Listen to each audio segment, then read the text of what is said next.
Yo, what's going on? I'm Miguel and I'm about to tell you why you shouldn't be a digital nomad yet. One of the coolest, dopest things that's going on around this time is the fact that everyone wants to be part of this whole laptop lifestyle. Everyone wants to travel the world, work off their laptop, fly around, do all sorts of dope, amazing things, see exotic places, meet new people, and be able to do that while working without being stuck by a chain at a job in one location.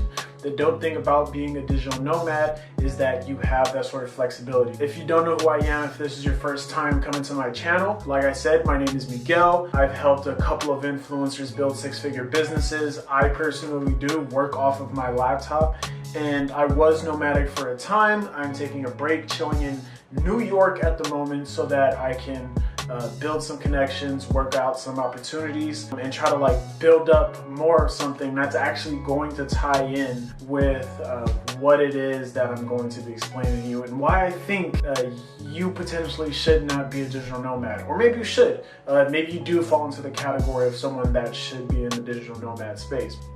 But I don't think everyone and anyone should be doing it, at least not right away.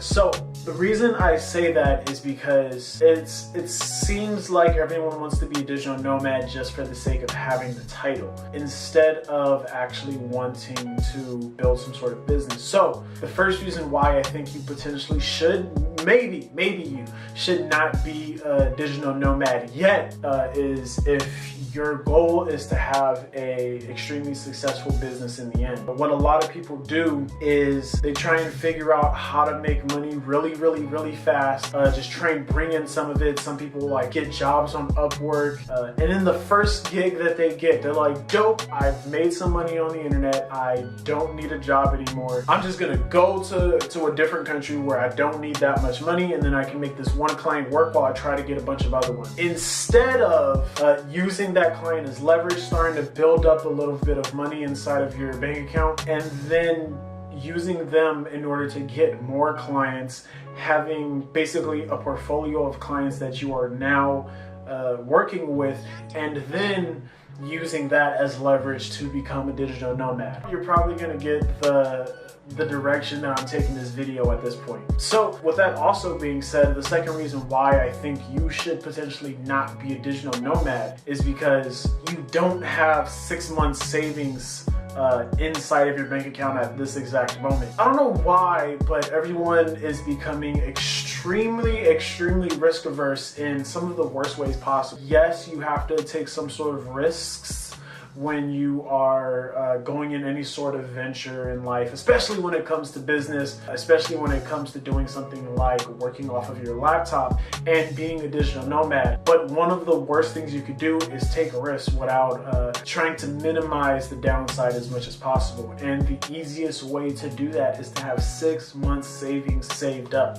So the easiest way to do that is to make sure that you're working, put your head to the freaking ground, work your ass off. Make sure that you know exactly how much your rents would cost and how much it would cost to eat if you were doing the bare minimum. And obviously, worst comes to worst and you do end up without having any clients or any steady income coming in, it wouldn't be that hard for you to find a job that could bring more money in. So yes, you do have 6 months savings, but the chances of you finding a job and bringing a little bit more money in is very high. So the 6 months savings does help, or save more if you want to, but do minimize that downside as much as you possibly can so that you can actually enjoy yourself while you're being a digital nomad instead of stressing out because you're too busy trying to make sure money is coming in. And the third reason why you potentially should not be a digital nomad yet is because you're doing it just because everyone else is doing it. I sort of alluded to this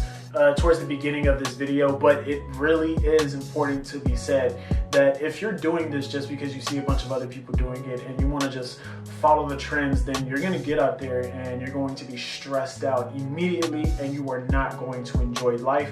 You are not going to enjoy these exotic places. You are not going to enjoy meeting all these people and dealing with all these language barriers that you have ahead of you. I'm in multiple Facebook groups specifically geared towards digital nomads, and a lot of times the questions that pop up are, I quit my job and I moved and now I don't know what to do, I'm stressing out, or I'm lonely, I don't have any friends, I did this by myself, I don't know what I'm supposed to be doing, or just any sort of other thing that could potentially be happening because they're not sure what should be going on because they jumped into something just because they saw a bunch of other people doing it. That is the quickest way to failure. That's the quickest way to ruining an experience for yourself that could potentially be an amazing one. So how do you avoid this? If you're not sure whether or not you're doing this for yourself or you're doing it because you just see a bunch of other people doing it, is to test the waters. The easiest way to do that is to take a normal vacation.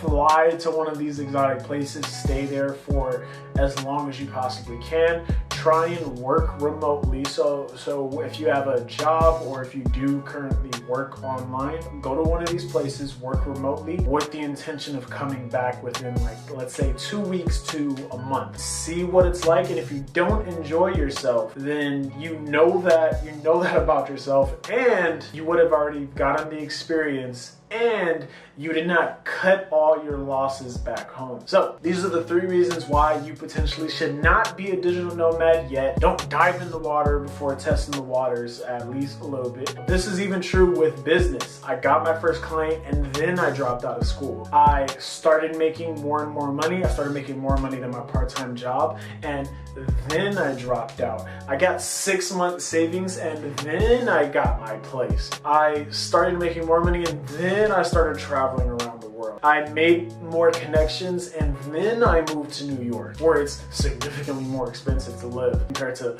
majority of the places around the world. Do you see what I'm saying? A lot of this stuff has to do with having that foundation first. So if you don't have that foundation, then you may want to take a step back and not be a digital nomad quite yet. So if you learned anything from this video and it was helpful, I would like you to take a second, hit that subscribe button below, like and comment on this video, and let me know your thoughts on being a digital nomad or anything else you would like to see on this channel. So once again, thank you for watching and peace.